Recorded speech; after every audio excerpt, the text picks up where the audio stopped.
그리스도인은 마음을 관리하는 사람들입니다. 세상 사람들은 돈을 관리하고 몸을 관리하는 것을 우선시할지도 모르겠습니다.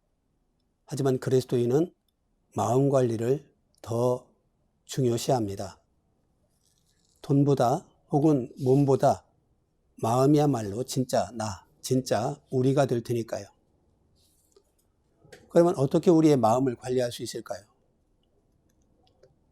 어떤 일에 부딪혀서 마음을 다잡는다든지 각오한다든지 혹은 약속한다든지 하는 것은 사실 마음을 관리하는 게 아닙니다. 운동에 비교해 본다면 경기장에 들어가서 몸이 쓰러질 때까지 열심히 일하는 것은 관리하는 게 아닙니다. 쏟아 놓는 겁니다.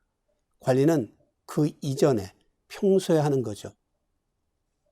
평소에 꾸준히 근력 운동을 하고 혹은 뜀뛰기 운동을 해서 경기할 능력을 그때 길러 놓아야 하는 겁니다. 우리가 마음을 다잡는 것 혹은 마음을 관리하는 것도 어떤 일에 부딪혀서 어떤 상황 속에서 하는 것이 아니라 평소에 하는 겁니다. 내 마음의 상태, 또 내가 영향받은 것들, 혹은 앞으로 나아가야 될 방향들, 혹은 고쳐야 될 점, 또 보존해야 될 점들, 이런 것들을 돌아보는 것은 평소에 특별히 말씀 앞에서 해야 할 일들입니다. 마치 엄마가 아이를 위하여 태교하듯 내 마음에 아름다운 것들로 공급하며 채우는 것이 마음을 관리하는 것이며 우리의 책임입니다. 구체적인 방법으로는 독서하거나 혹은 음악을 듣거나 혹은 그림을 그리거나 또는 봉사하는 것들이 사회적으로 있을 수가 있습니다. 특별히 기독교인으로서는 말씀을 읽고 혹은 찬양하며 또는 묵상하고 성도 간의 교제로 우리의 마음을 관리할 수가 있을 겁니다. 가장 중요한 건 예수의 마음, 성경이 우리에게 가르쳐주는 바로 그 마음을 본받는 것입니다. 이 마음을 품는 것은 가장 좋은 선택임과 동시에 하나님의 명령이기도 합니다. 그렇다면 우리가 본받아야 될 예수의 마음은 어떤 마음이었을까요? 오늘 성경 말씀에서 그것을 한마디로 말한다면 비우는 마음이다, 이렇게 생각합니다. 그는 근본 하나님의 본체시나 하나님과 동등됨을 취할 것으로 여기지 아니하시고 오히려 자기를 비웠다라고 성경이 기록하고 있습니다. 비운다라는 것을 많이들 내려놓는다라는 말로 쓰더군요. 이 단어들이 우리에게 익숙하고 또 익숙한 것들은 알고 있는 것으로 착각하기도 쉽죠. 많이들 내려놓아야지라고 말하지만 그걸 실천하지 못하는 경우도 많이 봅니다. 사람의 모든 판단들이 있지만 최우선순위는 대개 자신을 보호하는 것들입니다. 의식하든 의식하지 못하든지 우리는 나를 보호하는 쪽을 가장 먼저 선택합니다. 나도 모르는 사이에 눈을 깜빡이고 혹은 고개를 웅크리고 깜짝 놀라서 주변을 두리번거리는 것들은 내 생명, 나 자신을 보호하기 위한 가장 중요한 기능 중에 하나이겠죠. 그런데 이런 자기 보호의 방식은 거의 대부분 배타적으로 작동하고 이기적으로 작동하죠. 대개의 경우 내가 가진 것을 움켜쥐고 혹은 자리를 빼앗기지 않으려고 혹은 가지고 있는 것들을 빼앗기지 않으려고 합니다. 이것이 육체적이거나 물리적인 영역에서뿐 아니라 정신적이고 사회적인 영역에서도 마찬가지로 작동합니다. 굴러 들어온 돌이 박힌 돌 빼내는 것을 못마땅하게 여깁니다. 혹은 터줏대감으로서의 자리를 빼앗기지 않으려고 하고 혹은 지금까지 살아온 방식을 쉬이 내버리지 못하는 것도 사실은 우리를 지키는 방식 중에 하나이기 때문에 그런 겁니다. 자기를 비운다는 것은 이러한 자기 보호 본능과의 싸움이라고도 할 수 있습니다. 특히 정신적이고 사회적인 영역에서 나를 보호한다고 믿어왔던 어떤 자존심들 혹은 세상에 대한 판단들 혹은 친구들, 쥐고 있는 것들, 그런 것들에 대한 가치를 다시 평가하는 것입니다. 그러니까 우리가 현재 있는 상태에서 마음을 굳게 먹는다고 결심한다고 되는 것이 아니라는 말씀입니다. 고집부리지 않겠다고, 욕심부리지 않겠다고, 이제부터 화를 내지 않겠다고 굳게 결심하는데 그런 결심으로 마음이 비워지지 않습니다. 오히려 그것은 나를 보호하는 방식으로 작동할 수도 있습니다. 또 사람이 지혜로워서 그리고 진실하게 마음먹었다면 일순간 비워질 수도 아마 있을 겁니다. 하지만 아마 조금 있으면 예전 모습으로 되돌아가게 되겠죠.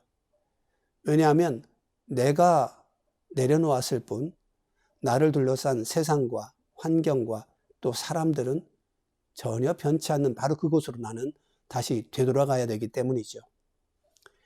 인간은 비워지지 않는 줄로 저는 압니다. 거기에 성공했다는 사람 이야기를 들어본 적도 없습니다.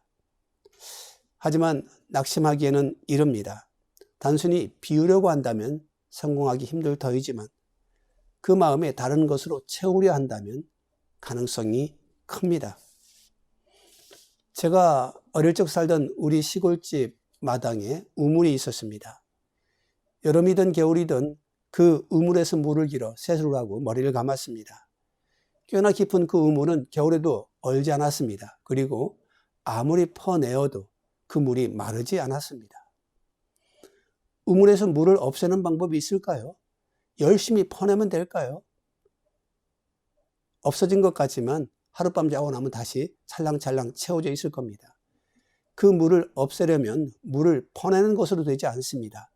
다른 것으로 메워야 합니다. 돌이든 흙이든 다른 것이 채워지면 물이 채워지지 않습니다.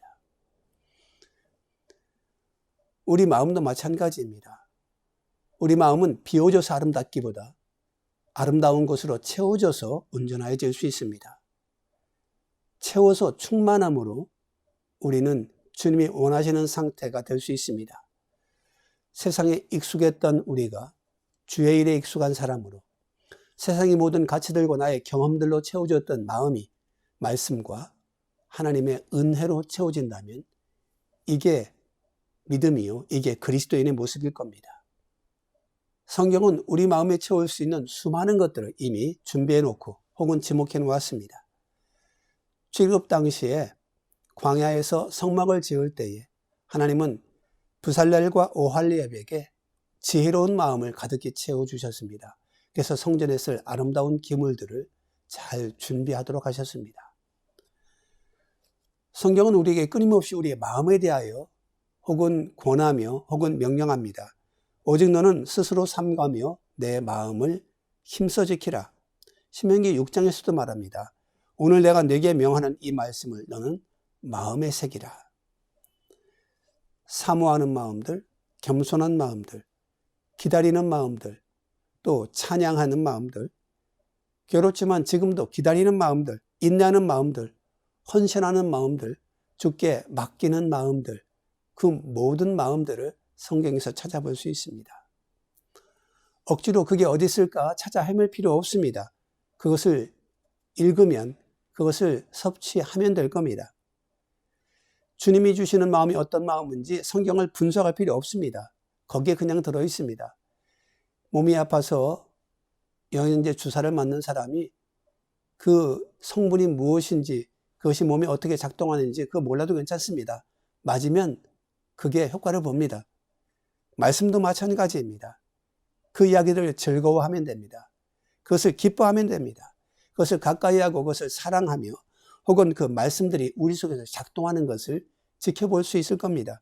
그 아름다운 것이 내 마음에 자리 잡게 될 겁니다. 그게 주님의 방식이며 주님의 선물입니다. 우리 마음을 힘써 지켜야 합니다. 조심해야 됩니다. 패망케 하는 것들로도 채워질 수 있기 때문입니다. 성경에 보면 출애굽 당시에 바로의 마음이 완악해졌습니다. 자신의 왕의 권력 혹은 모든 부귀들 그리고 그 명예들을 아끼는 마음이 저의 마음을 완악하게 만들었습니다. 재물을 탐했던 아간 이야기도 있습니다. 여리고성이 무너질 때에 외투 한 벌, 그 은을 그는 탐하였습니다. 그리고 그의 마음은 부패하여졌고 그는 죄 가운데 빠졌고 자기와 자기 가족이 멸망당했습니다. 삼손은 블레셋 여인 들릴라를 사랑했습니다. 들릴라는 날마다 삼손에게 힘의 비밀을 알려달라고 졸랐습니다. 성경은 그의 마음이 번뇌하여 죽게 되었다라고 말합니다. 결국 마음의 번뇌함이 육신의 죽음으로까지 이끌었습니다. 몸 밖에 있는 것들, 세상의 것들, 인간적인 것들을 사랑하는 사람들은 결국 그 마음을 빼앗기게 됩니다. 특히 우리가 마음을 관리하면서 자신을 착각하지 않았으면 좋겠습니다. 오래된 그리스도인들이 또 믿음 좋다고 자타 공인하는 사람들이 그 믿음에서 종종 넘어집니다. 욥도 자신의 믿음, 자신의 신앙을 과신하였던 것 같습니다. 그의 친구들이 그를 비난하거나 혹은 힐난할 때에 그는 그렇게 대답합니다. 내 마음의 정직함이 곧 내 말이며 내 입술이 내가 아는 바 진실을 말하느니라. 욥은 자신이 진실하다고 여겼습니다. 자신의 믿음은 의롭다라고 생각했습니다. 자기가 정직하다고 자신하였습니다. 욥은 자신의 믿음에 대해서 추호도 의심치 않았습니다. 하지만 추호도 의심치 않았던 바로 그것이 착각이었습니다. 하나님을 만났을 때, 그 앞에 세워졌을 때 그는 티끌과 재 가운데서 회개할 수밖에 없었습니다. 믿음을 자신한다는 것, 믿음을 자랑한다는 것, 그 자체로 이미 합격점이 아닙니다. 사도 바울이 나는 날마다 죽노라 그렇게 고백했던 것처럼 주님 오실 때까지 우리 마음의 갈등, 싸움은 그치지 않을 겁니다. 그런 상태로 계속 주께로 가는 것, 그게 마음을 관리하는 겁니다. 누구든지 섰다고 생각하는 자는 넘어지기 쉬울 뿐입니다. 그래서 마음을 비우는 것조차도 채우는 것까지도 우리는 주의 도우심을 받아야만 합니다. 다만 반절히 바라고 기도할 뿐입니다.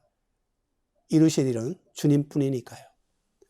말씀을 읽으면서 선진들의 모습들을 마음에 새깁니다. 나도 그들과 같이 하기 원합니다. 다윗처럼 죄 가운데서도 오히려 부르짖어야 합니다. 하나님이여 내 속에 정한 마음을 창조하시고 내 안에 정직한 영을 새롭게 하소서. 그렇게 말입니다. 느헤미야처럼 사명 앞에서는 부르짖어야 합니다. 반응해야만 합니다. 자기의 동생이 예루살렘을 순례하고 와서 그에게 전한 소식, 예루살렘 성이 다 불타고 성벽은 무너졌습니다 라는 말을 듣고 그는 슬퍼 앉아 낙심하며 혹은 울며 금식하며 기도하였습니다.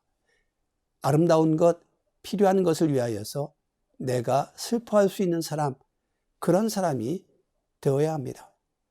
또는 우리의 마음이 공의에서 떠나지 않게 해야만 합니다. 마음이 완악하여 공의에서 멀리 떠난 자들을 주님은 꾸짖었습니다.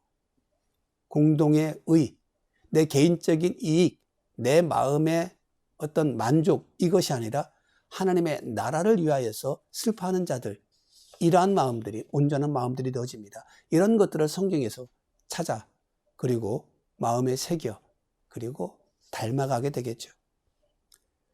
예수님의 경우에는 바로 이 마음을 우리에게 보여주신 절대적인 예요 또 실천의 모범이라 할 수 있습니다. 사람의 모양으로 나타났습니다. 그렇게 했습니다. 죽기까지 복종하셨습니다. 마음만 먹은 게 아니라 그렇게 하셨습니다. 그리고 십자가에 죽으셨습니다. 아무에게도 자신의 기득권을 자랑하지 아니하셨고 주장하지 아니하셨습니다.